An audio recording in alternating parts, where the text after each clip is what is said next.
On FEMA, is there concern that FEMA can perform? There were concerns that were expressed in the fall after the double hurricanes. What are the concerns that Republicans have after these fires?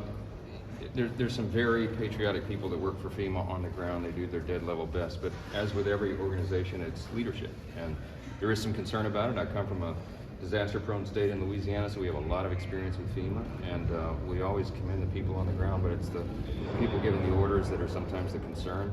I frankly have not had a lot of time to dig into what's happening in California at the moment because we've got so much going on. Just left the Carter funeral, but I'm sure I'll be getting a full briefing on it right now. Is it an issue that the president-elect has not nominated a FEMA administrator, if this is going to be such a problem, going right off the bat? Well, look, the president's been working at a steady clip, filling all the positions, and I know there are very highly qualified people in line for that, so we'll see. I'm not going to get ahead of the administration, but clearly you're going to have a very competent and capable FEMA director to handle the volume of work. We live in a dangerous time. There's disasters all the time now, and you got to have steady, competent people at the top. So I'm confident he'll put the right people. Can you talk about the meetings that the Republicans? Can you commit to the reconciliation package being deficit neutral? That is one of the things that we're trying to ensure.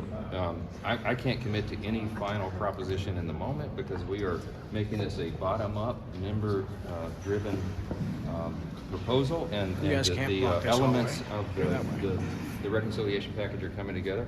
We've had long, thoughtful discussions amongst House members and in various groups, small groups, and that's going very well, very productive. We had a long retreat over the weekend working through all this.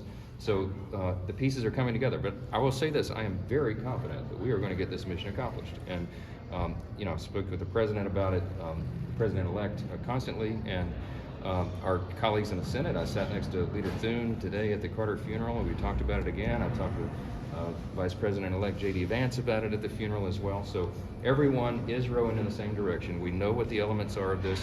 The sequence and how we do it is being decided now, and just wait, you'll see, it's going to work. Mr. Speaker, are you willing to work with Democrats on issues in this reconciliation bill like SALT to try to get them to vote for this, especially if you can't get your people together on it? Well, of course, we welcome all Democrats to vote for a good package. This is going to be great legislation. It's an America First agenda, but it follows common sense.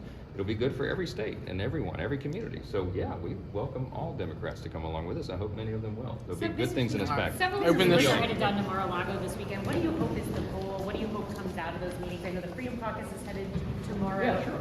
Well, I talked with the president about those meetings, and his idea, it was his idea, to bring in small groups of House Republicans to come together and just have fellowship together and talk about the issues and talk about the vision that we have for the year ahead of us.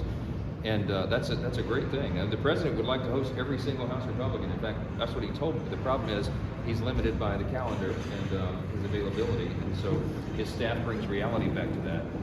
But I think at some point over the next few weeks he will have visited with all House Republicans. That's his goal.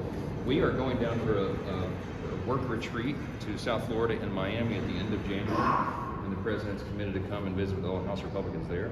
So there'll be a lot going on this month. Of course, inauguration is in less than 2 weeks now. So we're excited. He is the most accessible president possibly ever, certainly of the modern era. I mean, he is a hands-on leader. He has a good relationship with lots of members in the House, and that's an unusual thing.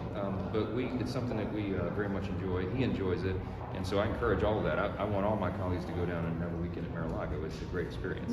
As he says, it's the greatest resort in the world. What do you make of the fact that Senate Republicans, despite Trump saying his preference is one bill and you making that clear, they're digging in their heels on 2 bills? Listen, these are some of my closest friends. I respect all these members of the Senate over there.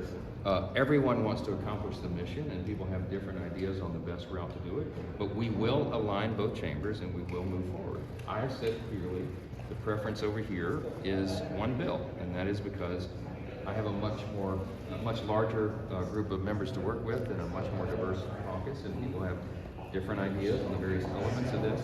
And my estimation of this, that is well studied and well informed by committee chairs of the areas of jurisdiction, is that if you put it all together, you greatly increase the probability of success in getting it all done. So that's why we have this position. It still remains, as you heard as recently as last night, President Trump's preference, and I think that ultimately is what's going to happen. But I have bear no ill will. The idea that we would be that there would be any difference of opinion about this, that that's some sort of existential threat to the package or that we're in trouble or something is just nonsense. This is part of the process. We're in a deliberative body and we're working in a bicameral fashion. So there are a lot of pieces to put together. This is how it's supposed to work. And so this is a healthy thing. It's not a danger to the package. We're working it out and we'll get the best solution for everybody.